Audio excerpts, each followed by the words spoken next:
¿Te has dado cuenta que realmente las coincidencias no son coincidencias? Quédate conmigo 10 minutos y veamos cómo el libro de Ruth nos habla sobre esto. Y si ya tienes tu Biblia a la mano, por favor, hay que buscar ahí en Ruth capítulo 2. Y el día de hoy solo vamos a leer del versículo 1 al 7. Y la palabra de Dios dice así. Noemí tenía un pariente por parte de su esposo Elimelec que se llamaba Boz, y era muy rico e influyente. Un día Ruth le dijo a Noemí: déjame que vaya al campo, a ver si algún segador me permite ir detrás de él recogiendo espigas. Ve, hija mía, le respondió su suegra. Ruth pues fue al campo y se puso a recoger las espigas que dejaban los segadores. Y tuvo la suerte de que aquel campo fuera de Boz, el pariente de Elimelec. En eso Boz llegó de Belén y saludó a los segadores. Que el Señor esté con ustedes. Que el Señor le bendiga a usted, le respondieron ellos. Luego Boz le preguntó al capataz de los segadores: ¿de qué familia es esa muchacha? El capataz le contestó: es una moabita que vino de Moab con Noemí. Me pidió permiso para ir detrás de los segadores recogiendo espigas y se ha pasado trabajando toda la mañana, hasta ahora mismo que ha venido a descansar un poco. ¿Sabes? Es muy interesante este texto porque en el capítulo 1 vemos a Ruth y a Noemí regresar a Belén después de haber perdido prácticamente todo. Noemí estaba amarga, Ruth era una extranjera, viuda y pobre. Humanamente su futuro se veía completamente incierto. Y el capítulo 2 ahora comienza introduciendo a un hombre llamado Boz. El texto de hecho dice que Noemí tenía un pariente, un hombre rico, llamado Boz. Y esto parece solamente una información simple, pero el autor nos está preparando para algo más grande que va a suceder. Después Ruth sale a recoger espigas detrás de los segadores. Eso era algo que que solamente los pobres podían hacer en Israel. Recoger lo que quedaba tirado después de la cosecha. Y el versículo 3 dice algo muy interesante. Y aconteció que aquella parte era del campo de Boz. En hebreo la frase tiene un tono casi irónico, porque en hebreo diría algo así como resultó que, como diciendo, qué casualidad. Pero el libro de Ruth nos va a hablar de algo, que en Dios no existen las coincidencias. Y eso nos lleva al primer punto del día de hoy, que Dios está obrando, aun cuando tú lo notas. En los primeros versículos de lo que acabamos de leer, Ruth sale buscando simplemente comida. Ella no está pensando, bueno, voy a entrar al plan perfecto de Dios. Ella no está pensando, bueno, esto va a cambiar mi historia. No. Ruth solamente está tratando de sobrevivir y tratando de solo llevar un poco de comida a la casa de su suegra.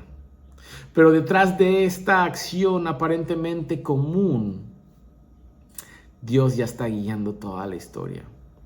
Ruth casualmente llega al campo correcto, casualmente Boz aparece y casualmente todo comienza a moverse. Pero esto no es casualidad. Aquí vemos algo que el Evangelio enfatiza mucho, que la providencia de Dios normalmente opera en lo ordinario. Muchas veces tú y yo esperamos que Dios actúe con milagros espectaculares, que Dios actúe casi con voces que vienen del cielo o señales enormes. Pero en la Biblia muchas veces Dios no opera de esa manera. Dios opera de manera silenciosa, en conversaciones, en decisiones pequeñas, en puertas abiertas y en encuentros inesperados. Regularmente es la manera en la que Dios opera en la vida de las personas. Y honestamente esto se conecta mucho a nuestra vida del día de hoy, porque muchos de nosotros pensamos que Dios está lejos de nosotros solamente porque tú y yo no podemos ver lo sobrenatural de Dios.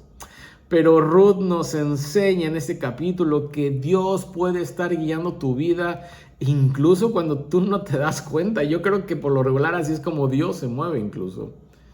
Tal vez hay alguna conversación, tal vez en una decepción, tal vez en una oportunidad y tal vez irregularmente lo hace en las temporadas difíciles.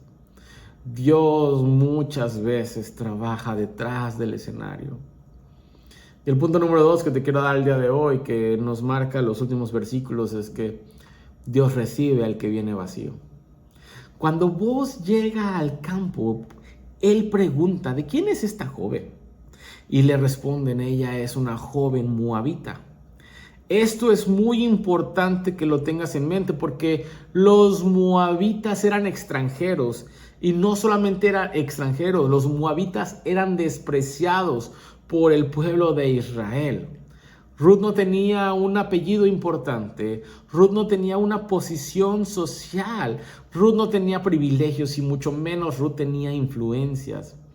Ella llega vacía al campo y es ahí donde precisamente comienza la gracia de Dios a operar en su vida.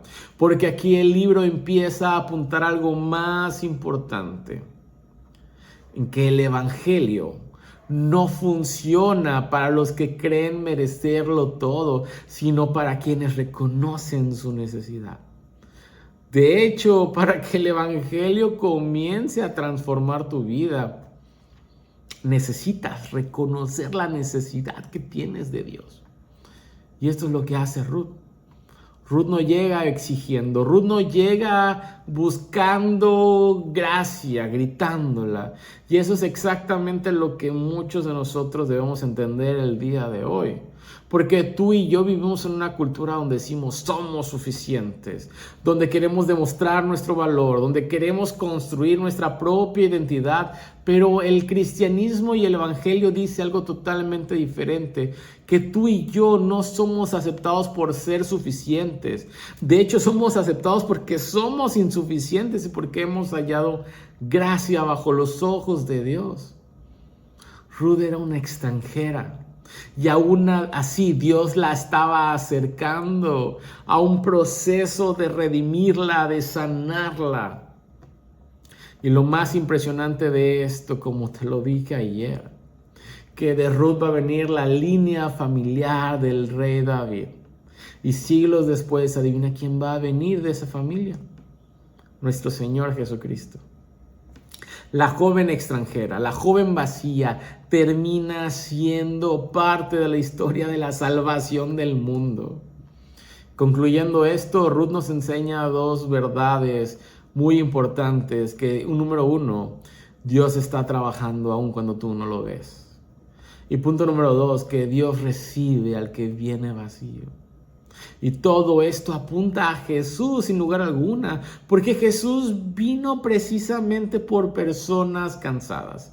Jesús vino por personas rotas, Jesús vino por personas perdidas y necesitadas de gracia. Tal vez el día de hoy tú piensas que tu vida no tiene dirección. Tal vez el día de hoy tú piensas que tu vida no tiene propósito.